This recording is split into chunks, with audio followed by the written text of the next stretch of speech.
โอ้ยเอาพี่น้องเอ้ยเปิดภาพมาวันนี้ก็ยังหัวหยุ่งหัวยองอยู่นะพี่น้องเนาะก่อนอื่นก็ต้องขอกราบทักทายสบายดีพ่อแม่พี่น้องเบิดสุขุทุกคนพี่น้องเอ้ยเนาะทักทายสบายดีตอนดึกๆตอนนี้ก็จังโมงนั่น5 ทุ่ม11 โมงพี่น้องในบ้านเขาเอิ้น11 โมงเนาะอยู่ฝั่งไทยเอิ้นว่า5 ทุ่มพี่น้องเลยมากอะ โอ้ยังไม่ได้อาบน้ำอาบในนั่งเบิ่งคอมเมนต์พี่น้องบ่เบิดอ่านจะได้อ่านบ่เบิดเนาะกับเรื่องราวที่เกิดขึ้นนี่แหละจนบ่อยากกินข้าวกินน้ำบ่เตียงกันแปลว่ามันเสียความรู้สึกนะพี่น้องแบบโคตรเสียความรู้สึกเลยเฮาแบบสิว่าจังได๋พี่น้องเนาะทุ่มเททุกสิ่งทุกอย่างนะพี่น้องก็เห็นนั่นแหละคลิปเนาะพี่น้องเนาะเฮาทุ่มเทแบบทุกอย่างทั้งแห่งกายแห่งใจทั้งเงินพร้อมมาแหละเฮ็ดให้คนคนหนึ่งมีอยู่บ่แม่นคนคนหนึ่งน่ะครอบครัวหนึ่งมีที่พักอาศัยมีหม่องอยู่หม่องเช่าแต่ว่าเขาไม่เฮ็ดกับเฮาแบบนี้พี่น้องเอ้ยบ่เตียงก็สุดเบิดคำสิเว้าเนาะพี่น้องเนาะคือแบบว่ามันอิ่มเลยหั่นน่ะบ่เตียงเฮ็ดคลิปช่วยเหลือมานี่5-6 ปียังบ่เคยเจอแบบนี้จักเทื่อพี่น้องเอ้ยเห็นแต่คลิปอีเพนกับลุงเฮิมอันนั้นนะบ่เตียงพ่อเข้าใจได้เพราะว่ารับเป็นบ้าเลยคนบ่เต็มบาทนะพ่อเข้าใจได้เนาะแต่ว่านี่คนเต็มร้อยเบิดเลยแล้วเป็นกำลังวัยรุ่นพร้อมนะพี่น้องเอ้ยแบบว่าแต่เขาเฮ็ดกับเฮานี่แบบโอ้เนาะทั้งที่ผู้ที่ตบโต๊ะใส่บ่เตียงกับน้องไส้บ่เตียงสิให้น้องเพิ่นอยู่ซ้ำได้อยากไปใกล้เกลียก็อยากให้น้องเพิ่นอยู่แหละเพราะว่าเมียเพิ่นก็คือน้องตุ๊กนั่นพี่น้องก็คือสิเห็นคลิปแล้วแหละเนาะก็บ่ว่าสืบสาวเล่าเรื่องมาเว้าต่อเรื่องน้องตุ๊กน้องติ๊กน้องไล่น้องไส้นี่แหละพี่น้องคือสิเห็นคลิปเพิ่นแหละเนาะแล้วโคตรเสียความรู้สึกบ่เตียงแบบป๊าดโธ่บ่เคยมีไผเฮ็ดกับบ่เตียงแบบนี้นะ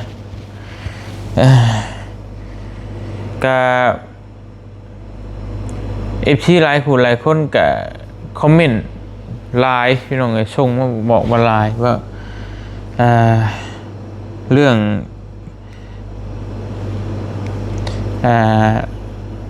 ที่เกิดขึ้นนี่แหละพี่น้องเนาะว่าบ่เตียงเอาตัวนี้ก่อนเอาประเด็นตัวนี้ก่อนพี่น้องเนาะประเด็นตัวเพิ่น FC ส่งมาบอกบ่เตียงคืออดได้เนาะบางคนก็ว่าอดได้คือใจเย็นนะบางคนชงมากก็โอ้ถ้าเป็นข่อยนี่ใส่งายลังแล้วอย่างว่านี่นะมาเว้าใส่เฮาแบบขนาดนี้บ่เตียงถามว่าในหน้าตอนนั้นนะบ่เตียงอยากให้สุดขีดตัวต้นสั้นพุ่นแหละพี่น้องเนาะคือถ้าคือแต่ก่อนนะถ้าคือแต่ก่อนเป็นวัยรุ่นแน่เนาะ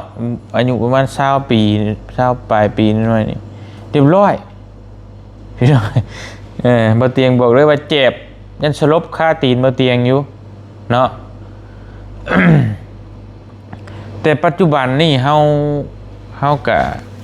ตั้งแต่บ่เตียงศึกษาธรรมะนี่แหละคำสอนพระพุทธเจ้ามาหลาย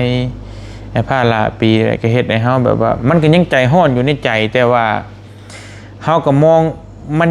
สติมันยังมีที่มองเห็นอนาคตว่าถ้าเฮาเฮ็ดแบบนั้นไปผลเสียมันสิหลายนะเนาะก็แน่นอนแหละถ้าบ่เตียงใส่หั่นก็คือคนเฮามันอยากให้บ่มีดอกสิตบลำบาก2 บาทนะถ้าบ่เตียงได้ลงมือเฮ็ดก็คือแบบ บ่ตายก็นอนกินหยอดกินน้ำข้าวต้มหั่นแหละพี่น้องเอ้ยเนาะมันต้องประมาณนั้นโลดนะแต่ว่าเฮาก็ยับยั้งชั่งใจกับพี่น้องเอ้ยเนาะเรื่องอย่างให้นี่มันก็สุดอยู่ในหั่นแหละพี่น้องเอ้ยแต่ว่ามันก็กัดฟันสู่เอาเพราะว่าคือถือว่าเฮาใหญ่กว่าเขานะถือว่าเป็นผู้ใหญ่กว่าเขาแล้วถือว่าเขาเป็นเด็กน้อยก็ยากเขาเนาะแต่ถ้าว่าเขาลงมือก่อนนั่นบ่แน่แล้วนะตัวนั้นก็เรียบร้อยคือกันพี่น้องเห็นเนาะถ้าน้องไส้ไปลงไม้ลงมือใส่กับเบาเตียงน่ะคือจบตัวนั้นน่ะเบาเตียงก็มีแนวว่าอีกเบาเตียงป้องกันตัวถึงที่เตะมันสลบกับเบาเตียงแค่ป้องกันตัวแต่ให้เฮาย่างไปต่อยก่อนนี่เฮาพิษเต็มๆมาแล้วพี่น้องนี่เนาะเพราะฉะนั้นเบาเตียงกับบ่เฮ็ดพี่น้องเอ้ยคือประเด็นเฮาก็บ่ได้อยากเฮ็ดภัยนะเบาเตียงที่ผ่านมาก็คือมีอยากไปช่วยเรือเพิ่นเนาะอยากไปช่วยเรือเพิ่นให้มีอยู่มีกินมีอยากแล้วก็บ่เคยอยากได้คำย่องย่อสรรเสริญบ่เคยอยากได้อันนี้เขาก็ไปจัดแจงให้มันเข่าล็อกเข่าร้อยคือที่บ่อเตียงไปก็บ่แม่นว่าเตียงจะไปอีกเนี่ยผู้ใหญ่เพิ่นให้ไปก็คือเอื้อยเพิ่นผู้ซื้อที่นี่แหละให้บ่อเตียงไปใกล้เกียร์เนาะซึ่งบ่อเตียงก็ลำบากใจอยู่นะพี่น้องเนาะเรื่องแบบนี้ก็เฮาเป็นคนกลางเฮาปฏิเสธเอื้อยเพิ่นก็บ่ได้เพราะว่าเอื้อยเพิ่นก็มอบหมายให้เฮานะเพิ่นก็ไว้ใจเฮาแหละแต่ว่าเขาไปใกล้เกียร์มันก็เป็นแบบนั้นบ่เตียงกับบ่จักคมสิว่าพี่น้องนี่เนาะคือมีแต่ปล่อยไปตามเวรตามกรรมมาแหละมันนี่ก็ได้มันสุดเด้พี่น้องนี่เนาะคือเฮาแบบอินดูเขาอินเล่าขาดแบบว่าเฮาซอยเขาเต็มที่จนบ่ได้ห่วงเรื่องตัวเองว่าสิเป็นได้ใดจังใดบ่ห่วงเลยแต่ว่า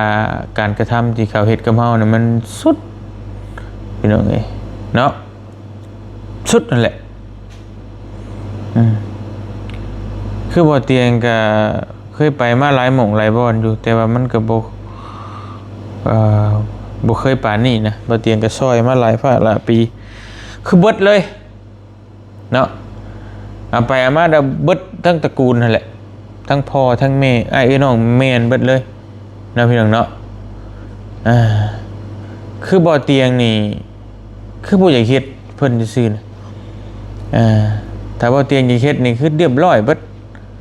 พี่น้องเนาะแค่มาพักอยู่อาศัยซื่อคนก็บ่แม่นคนบ้านโนนสันนั่นอีกพี่น้องเอ้ยแต่ว่าก็สุดพอบ้านก็ยังตัวเอ้ยปากว่าสุดเนาะสุดมึน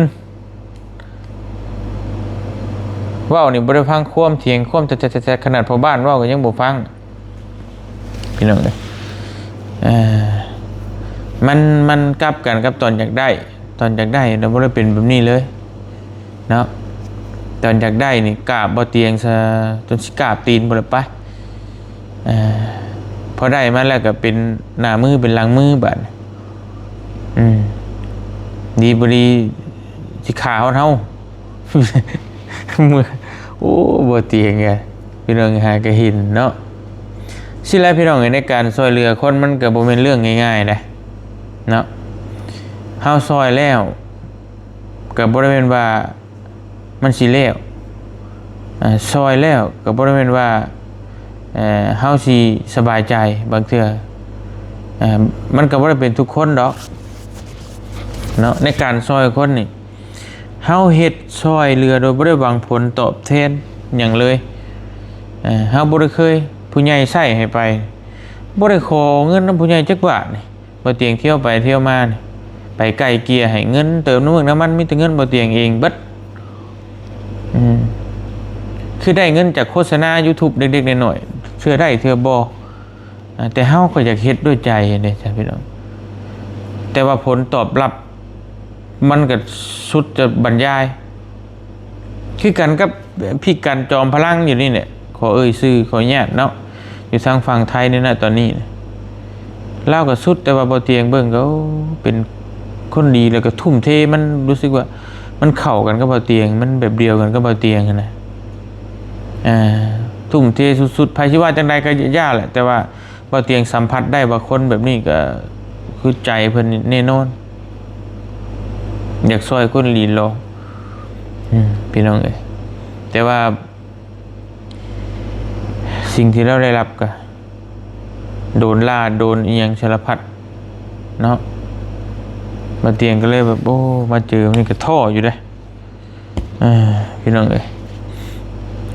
ทำดีแล้วก็บ่ได้ว่าอยากได้ดีหรอกแต่ว่า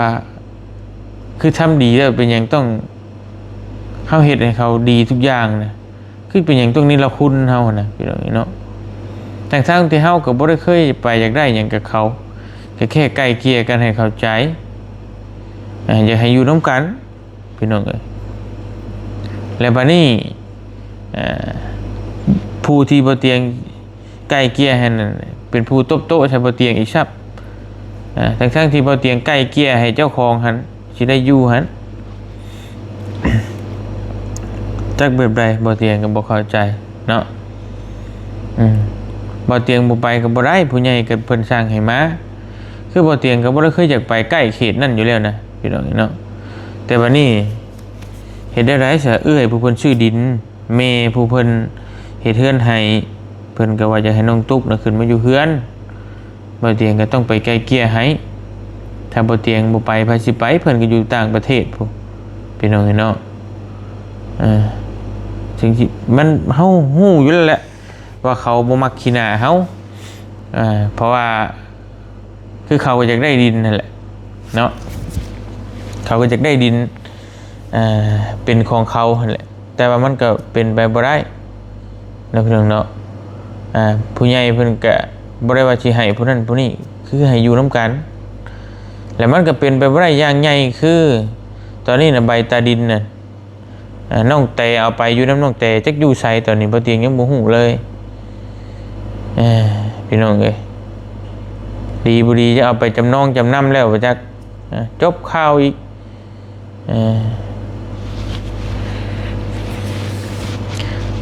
บอกมาแล้วก็เมื่อยบ่เตียงก็ได้พี่น้องเนาะมีแต่ว่าเพิ่นน่ะพี่น้องบางคนเพิ่นบ่ฮู้ก็มีแต่ว่าให้บ่เตียงขายเลยขายมันบ่ได้ง่ายปานนั้นเด้พี่น้องเรื่องขายดินเพราะว่าหนึ่งมันเฮาต้องเข้าใจว่าดินเฮาซื้อให้เขาแล้วเฮามอบกรรมสิทธิ์ให้เขาแล้วคือเฮายินยอมให้เขาแล้วแม่นอยู่เงินผู้ใหญ่ซื้อให้แต่ว่าเฮามอบให้เขาแล้วเด้ซะมอบนี่ก็มอบบ่แม่นว่ามอบแต่โตเปล่าๆได้เอกสารพอบ้านเฒ่าแก่ในโฮมเบิดบ้านมาเป็นสักขีพยานเฮาก็ถ่ายคลิปเป็นหลักฐานพร้อมสดเอาลง YouTube ทั่วโลกแล้วบัดนี้มันเป็นกรรมสิทธิ์ของเขาแล้วถ้าเขายินยอมเขาบอกว่าบ่เอาดินตอนนี้เขาตัดสินใจเองเขาบ่เอาเฮาจังขายได้ถ้าว่าในเมื่อมันบัดนี้มันมี2คนอีกผู้ใหญ่ก็มีหลายคนอีกซื้อดินให้นะบัดคนอื่นก็จักเพิ่นสิให้ขายหรือบ่มันมี2คนคือน้องเตกับน้องไล่ก็มีชื่อ2คนอีกผู้นึงอยากขายผู้นึงบ่ขายก็แล้วอีกได้ขายบ่ได้อีกได้มีชื่อ2คนพี่น้องเนาะแล้วบัดนี้เฮือนซ่านอีกถ้าขายแล้วสิเฮ็ดแนวใดเฮือนสิมากก็บ่ได้ผู้ใหญ่ผู้เพิ่นเฮ็ดเฮือนให้เพิ่นก็บ่ได้ให้มากเพิ่นสิบ่เสียใจบ่นั่นน่ะพี่น้องประมาณนี้ทางบ่อเตียงก็เลยปิดจบมื้อนี้ให้น้องตุ๊กอยู่เดี๋ยวน้องตุ๊กว่าเดือน12น้องแต่จะเอาใบตะดินมาให้บ่อเตียงก็ฟังเบิ่งว่าเพิ่นสิเอามาให้แท้บ่แล้วก็จังว่ากันพี่น้องกันตอนต่อไปเนาะแต่ตอนนี้บ่อเตียงก็บ่อยากยุ่งแล้วบ่อยากวุ่นวายแล้วเมื่อยพี่น้องมีแต่สิไปทางอื่นก่อนเมื่อยแหละพี่น้อง ที่ขึ้นเหนือพุ่นแหละเอาผ้าห่มผ้าแพร่ไปแจกให้กับผู้เพิ่นหนาวผู้เพิ่นอยู่ภูเขาผู้ดอยผู้เพิ่นบ่มีผ้าห่มผ้าแพร่พุ่นแหละพี่น้องบ่ไหวแล้วนี่เนาะเมื่อยเอาจังใดก็ต้องขอขอบคุญขอบคุณขอบมุกขอบใจเด้อพ่อแม่พี่น้องที่เป็นห่วงเป็นใยที่ให้กำลังใจบ่เตียงอย่างล้นหลามพี่น้องเพิ่นก็โอ้ยให้กำลังใจมาอย่างล้นหลามมาเป็นห่วงเป็นใยบ่เตียงก็บ่เป็นหยังพี่น้องเนาะคนเฮามันก็มีเรื่องมีราวเป็นธรรมดาบ่ฮอดมือมันบ่ตายดอกบ่เตียงบ่เคยย้านหยังพี่น้องเนาะจังใดก็ขอขอบมุกขอบใจที่เป็นห่วงเป็นใยเด้อพี่น้องขอบคุญขอบคุณหลายๆเบิดทุกผู้ทุกคนพี่น้องเนาะไปอาบน้ำพักผ่อนก่อนบัดนี้โอ้ยังบ่ได้อาบน้ำอยู่เดี๋ยวจังว่ากันพี่น้องเอ้ยอื่นตื่นมาก็จังว่ากันเนาะเฮาสิเอาได้ใดต่อสิว่าจังใดก็ได้พี่น้องเอ้ยอยู่ดีมีแฮงสบายดีเด้อพี่น้องเด้อไปรับไปนอนพักผ่อนก่อนบ๊ายบาย